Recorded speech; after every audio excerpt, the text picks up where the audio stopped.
23 তারিখ 2026 সাল। এই মুহূর্তে আমরা আছি বান্দরবান পার্বত্য জেলা একরাডাং পাহাড়ে এসেছি আমরা। এখান থেকে যাচ্ছি সুনাং পাহাড়ে।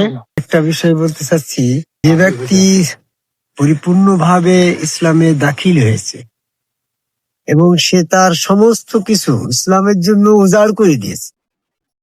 একজন ব্যক্তি যখন আদম কাবায় সেজদাকারী একজন সম্মিলিত রসুলের কাছে বায়াত গ্রহণ করে নিজের সমস্ত জান মাল ইজ্জত সম্মান অর্থ সম্পদ যা কিছু আছে দুপদে সেজদার মাধ্যমে অর্পণ করে, তার ইচ্ছা শক্তিকে সম্পূর্ণরূপে অর্পণ করে, ওই ব্যক্তি সে কিন্তু আল্লাহ পাকের নূরের ভিতরে ডুবে থাকে।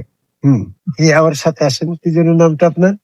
থুইমং, আমাদের গাইডম্যান, অত্যন্ত ভালো ছেলে এবং সুদক্ষ মোটরসাইকেল চালায়।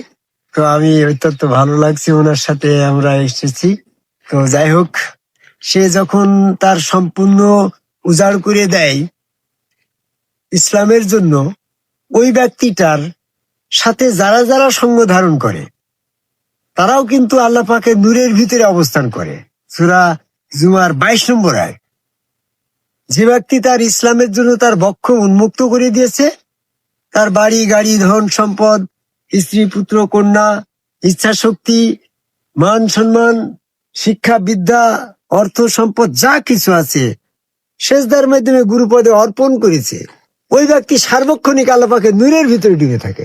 সূরা জুমার 22 নম্বর আয়াত। সেই অনুসারে যদি কেউ আদম কাবায় সেজদাকারী ওই ব্যক্তি ওই সমগ্র ওই রসুলের কাছে যে তার নিজের ইচ্ছা শক্তিকে সমর্পণ করে দিয়ে তার আর কোনো হিসাব থাকে না, সেই ব্যক্তির ভিতরে যা কিছু করা হয় সম্পূর্ণ তো আল্লাহ পাকের ওসিলায় আল্লাহ পাকের খতিয়ানভুক্ত হচ্ছে। এখানে একটা পুকুর আছে, যদি তুমি একটা পাথর মারো তো সে পুকুরের তলদেশেই তো পড়বে। আমি যখন সম্পূর্ণরূপে ওই গুরুবাদী ধারার ওই গুরুগণ রসুলগণ সম্পূর্ণরূপে আল্লাহর কাছে জীবনকে উৎসর্গ করে দিয়েছে, তাহলে ওই রসুলের সঙ্গ ধারণ করে আমি যা কিছু করছি সমস্ত কিছু তো আমার আল্লাহর খতিয়ানে যাচ্ছে, ওই গুরু বা ব্যক্তি রসুলের কাছে তার থাকছে না। যেমন আমি আমার গুরু হযরত খাজা নিজামুদ্দিন আহমেদ চিশতির কাছে যখন নিজের সমস্ত কিছু সমর্পণ করেছি, তিনি যে স্বার্থহীন ভাবে এই তরিকতের খেদমত করে গেছে, আমি যদি সেখানে কোনো কিছু করি সেটা তো ব্যক্তি নিজামের উদ্দেশ্যে করছি না, আর ব্যক্তি নিজামের তো খতিয়ানই নাই, সে তো খতিয়ান সব জিরো করে দিয়েছে। যে ব্যক্তি যে রসুল তার সম্পূর্ণ কিছু ইসলামের জন্য অর্পণ করে দিয়েছে সমর্পণ করে দিয়েছে, সেই রসুলের সাথে সম্পৃক্ত থেকে কোন ব্যক্তি যদি তার সমস্ত কিছু সেখানে সমর্পণ করে, যেমন নবী মুহাম্মদ সাল্লাল্লাহু আলাইহি ওয়াসাল্লামের কাছে হযরত আবু বকর ওমর উসমান তার সমস্ত সম্পদ সমর্পণ করেছিল, কিসের জন্য করছিল? ইসলামের জন্য করছিল।